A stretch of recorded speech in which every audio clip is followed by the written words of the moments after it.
Hi mga Lods! Magandang araw po sa inyo lahat. Kahit bumabagyo, sana ay lagi kayo na sa mabuting kalagayan.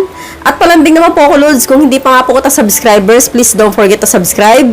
And click the notification bell para updated kayo palagi sa mga bago kong upload na videos. For today's video po, ginawa ko tong content na ito dahil may nagtanong sa akin na isa kong subscriber. Sabi sa akin, Ma'am, gusto po ba ng mga babae ang malaki ang manoy? So yan po yung ating tatalakayin, pero bago yan, isa muna malaking shoutout kay Alan De La Cruz ng Capiz. Maraming salamat Lods sa suporta at ingat kayo dyan palagi.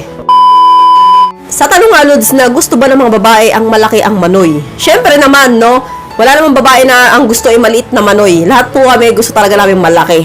Pero hindi naman yung ubod ng laki, no? Yung katamtaman lang. Siguro yung medyo mataba na mahaba konti. Huwag naman yung sobrang laki na kasi laki ng mga Nigerian, no? Yung mga manoy ng mga negro. Sobrang laki na nun, hindi natin kaya yun. Kasi nga, maliliit lang tayo mga babae, no? Karamihan sa atin. Kaya mas okay na po sa amin yung medyo malaki lang. Yung talagang mararamdaman lang namin kapag pinasok.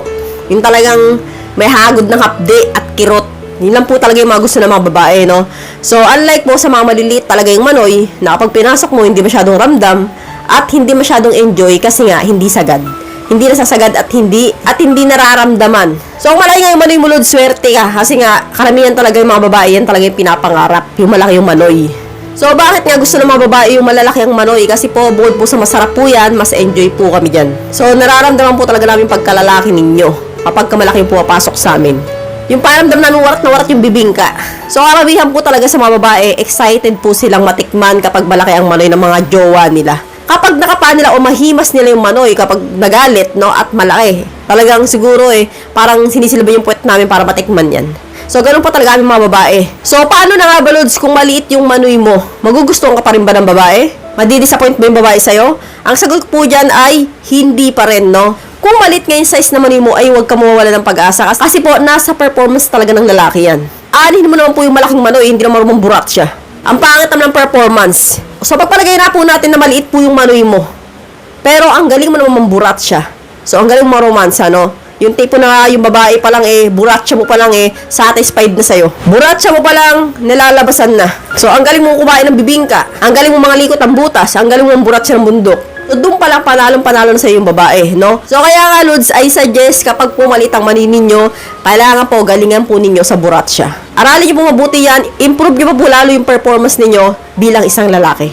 Kasi po, ang babae, bumabase po talaga sa galing ng burat siya ng lalaki yan. So, malaki nga manoy mo, ang boring mo naman, hindi ka marunong burat siya. Hindi ka naman marunong magmekaniko, hindi ka marunong magkalikot ng mga butas. So, hindi ka marunong dumila, hindi ka marunong kumain. So, alam mo lang, yun, dumila-dila lang konti, and then pasok na dahil nga malaki yung manoy mo. So, hindi po talaga doon nagtatapos ang kompetensya ng mga lalaki, no? So, kailangan, Lods, kung maliit talaga yung manoy mo, galingan mo talaga sa burat siya. Kapag magaling ka po dyan, sigurado po ako mababalo din sa iyo ang isang babae. Kung maliit yung manoy mo, malalaki naman yung daliri mo, di ba? Oh. Di panalo pa rin. So, kaya po, kahit maliit ang manoy mo, may chance na magustuhan ka na babae kung magaling ka sa burat siyahan. Kaya gagawin nyo, Lods, no? Kailangan sa buratsa nyo pa lang, labasan na yung babae, masatisfied na. Para kapag pinasok nyo po yan, hindi niya na po mararamdaman na maliit yan kasi nga, satisfied na siya.